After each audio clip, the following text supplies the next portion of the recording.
Hello, you wonderful people, and welcome to another episode of Crime Centric. This being a show, it's about crime dramas that I watch. For today's episode, I'm going to talk about Barry Season 2, Episode 2. A lot of really interesting things went down in this episode, so let's break it down. Well, first and foremost, we have the opening where Hank is basically explaining like what he wants Barry to do. That to make why their obsession is with this whole bullets being a message thing.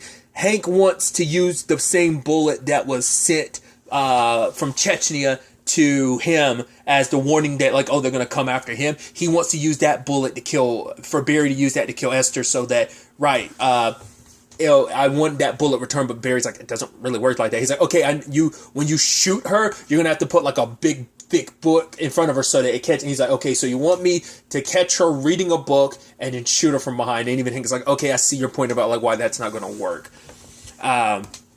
But I also love how Hank got super defensive with Barry. It's like, oh, the way they work on things is pretty good. That basically they have people come into the country seeking asylum as like Shaolin monks. But then like after they're kind of agreed to and it's okay, everything's worked out, they then go and work for her group. So it's like, yeah, very easy and interesting way to get muscle into the country, essentially. And it's like, oh, it's actually pretty genius. And Hank is like, no, it's not. It's like an okay plan. If anything else, it's probably like she didn't even come with it herself. But Barry's still, dealing with the story he told in class because, once again, there was some truth to the story, but he omitted a lot of truth. Well, not even just omitted the truth. He straight up lied and says like, he was disgusted with like the first kills, how hard it hit him. But no, he loved the feeling, especially because he got celebrated. Once again, what happened for him to make it so that being heralded and worshipped and praised like that, maybe that's why he enjoyed the kill, or maybe it was just the kill itself. It's hard to distinguish the two. Maybe there is no distinguishing, it's all one and the same. But Barry even asked Hank, it's like, you don't think I'm an evil person, but Hank believes, it's like, no, you're really good at what you do, so it's like, no, you must want to, it's like, no, Barry, you are the most evil person I've ever known. And it's like exactly opposite of what Barry wanted to hear. Because I'm sure most hitmen would want to be like, oh, praise on like what they do, and like, yeah, you are the worst person I've ever met type of thing.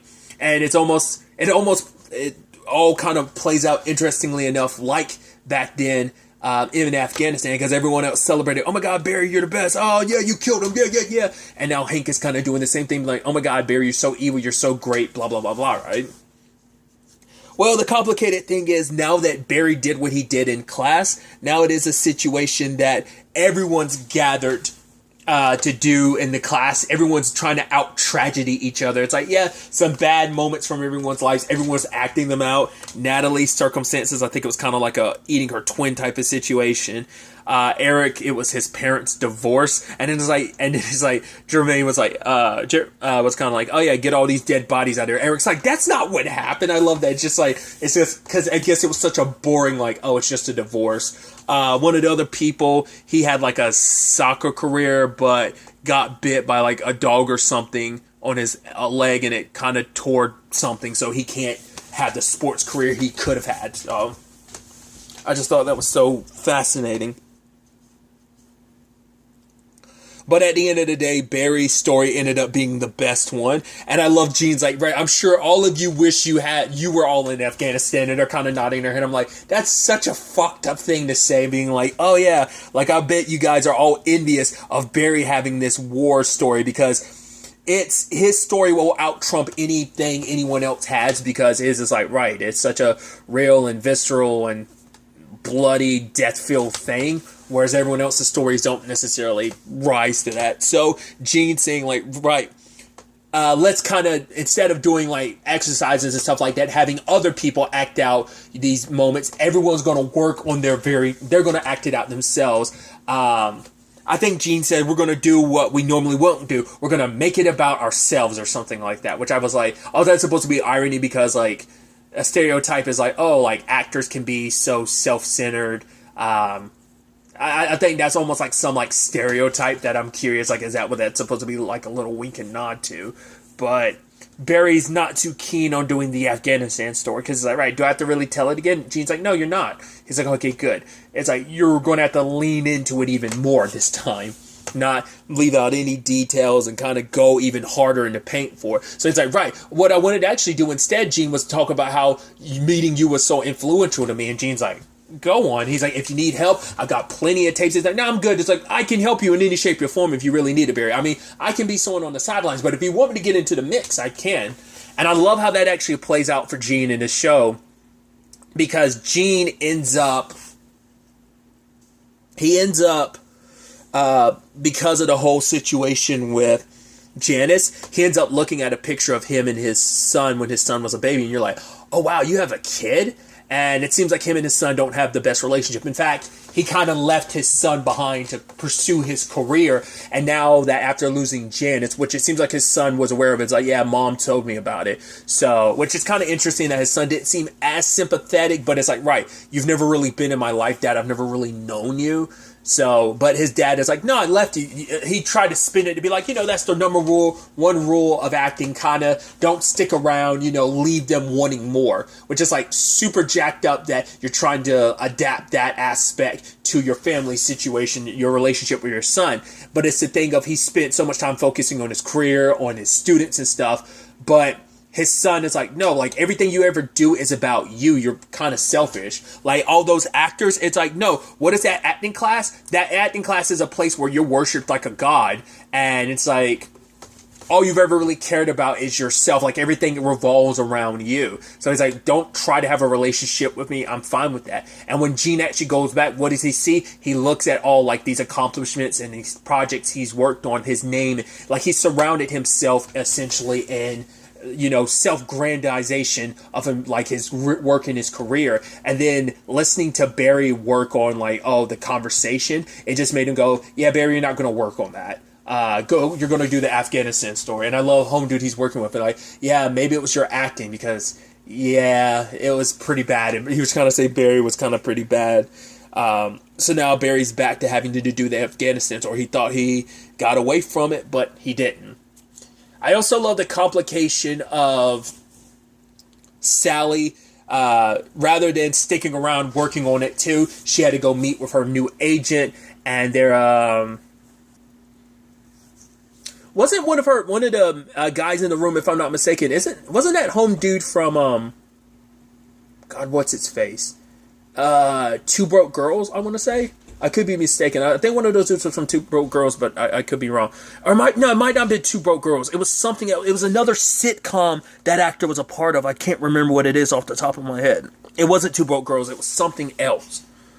Oh, it's going to bother the crap of me not remembering what it was. It was another sitcom situation. I just can't remember what it was off the top of my head. Whatever the case may be, she has a reel that's put together by her agents and stuff like that, but it's her in like minor roles, which I also love. I'm like, hey, the actor she's opposite of in those things that she's in, you're kind of like, oh, cool. And it kind of shows how like light her acting reel is because she's not in these big parts. They're very small, minor parts. And when it was all said and done, she wasn't too happy about it. But her agent made a really interesting reference that I was like, wait, what? She referenced that before Jennifer Lawrence was J-Law, she was playing Bill Engvall's daughter on the Bill Engvall show. I was like, wait, is that real? I paused it and Googled it. It sure as hell is. I have vague memories of that show. Because I was like, didn't the show run for like 3 seasons? And it did. Because I also remember Nancy Travis played his wife. I completely did not realize. I mean, that was before Jennifer Lawrence like ended up blowing up. Because I think obviously God, what was their names? God, what are those? The Hunger Games. Jeez. The Hunger Games were the movies that really blew, like, were kind of like her, like, kind of made her a household name initially. Her name, or her recognition kind of blew up then. What knows, not until, like, after 2010, like 2011, 2012 might have been when the first Hunger Games came out, maybe? I want to say, was it before then or after then that I saw, because there was a thriller movie that, wasn't she a part of called, like, The Last House on the Left? I don't know if that was like I never saw the movie, but I knew she was in it, and I don't remember if that was like, that might have been a little after like the first or second Hunger Games. But regardless, that whole thing sent me spiraling. I was like, holy crap, I did not remember she was in that. That's so interesting. It's always interesting going back when you find out like, oh man, like this is where certain actors you come familiar with from other things, seeing where they start and some. I don't know, like for like in my head, like Kaylee Cuoco, way before The Big Bang Theory, the first thing I remember her from is like 8 Simple Rules to Dating My Daughter with Katie Seagal and John Ritter. It's just one of those things. I mean, I guess it's kind of like the same thing with like Christina Applegate and like the whole Married with Children. I mean, it's a very similar. I mean, all three of those examples I've made were like Kaylee Cuoco and Christina Applegate. Like, there's a parallel you can draw between that and like the Jennifer Lawrence situation. Regardless, I just thought that was such an interesting thing. I did not realize that was. I've seen bits and pieces of the show back when it was airing, but I didn't remember it well enough to vividly remember Jennifer Lawrence being the daughter. That's why. Regardless, I do like that when Sally came back to the theater, she was kind of like, what she wanted to use as her performance was like, oh, so you're agents? Oh, you're actually booking stuff, which is like, yeah, it is kind of shitty for you to come back. Like, yeah, I'm not booking the stuff I want. I'm booking stuff to a classroom full of people who aren't booking anything. It kind of, you come off a little like, oh, a little selfish. I mean, it might not be what you want, but she wants work to prove that, like, oh, I'm a great actress. I want work where I can really like sink my teeth into like material. But it's like, no, I'm just kind of playing like these small bit roles, these like no substance to them. Which I get it, but it just makes you seem so entitled because she wants so much more. And then Gene kind of goes like, oh, you know, is that really all the pain you've ever like? And so he ends up kind of getting her to talk about her truth. And she talks a little bit more about her marriage, which we learned about before. Her husband was abusive.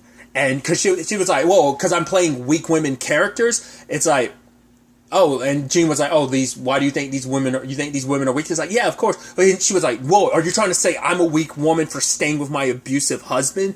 And she's like, I'm not. I'm strong. I've grown strong from that. I'm not that same person. And Gene was like, that right there is your story. So he wants her to use that. So, and I think on some level, maybe you go like, okay, so maybe that's why Sally kind of has a little bit of that when it comes to her personality and that like darker, like her self-centered angle of just kind of the way she acted, like the way she can kind of be sometimes. Maybe you see that it's probably like a byproduct of never wanting to feel vulnerable, always want to be on the end where you feel like, because she was in a relationship where she was abused and felt lesser than, and I think maybe she's overcompensating and wanted to be so much more to kind of never feel maybe small or weaker like her husband made her feel.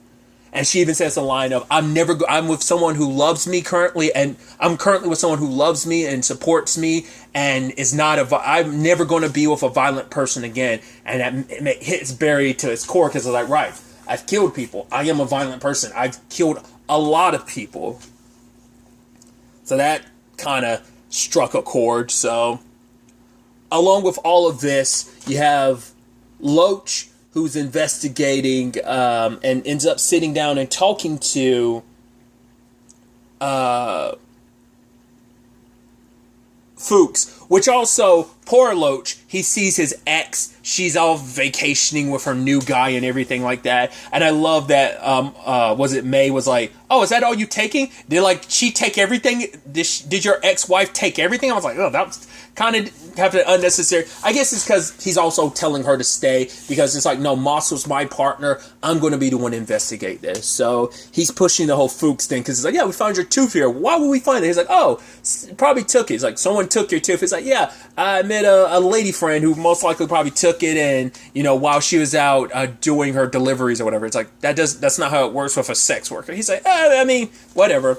And so Loach lays it down. He's like, honestly, I don't care about the Penzers or whatever. I care about this guy Barry that you're potentially connected to. He killed my partner. I have a pretty strong feeling about it. So if I find out in any shape or form you're connected to this guy, you're going down as well. So, And I was curious to see what Fuchs was going to do. And when he shows up to Barry at the end of the episode, I'm like, good thing Barry. I was like, before we even got the realization, I was like, the way he was pushing Barry, I was like, okay, good. Like, good thing you didn't confess anything, Barry, because I'm pretty sure he's wearing a wire, and it seems like he is. So that's definitely going to be interesting.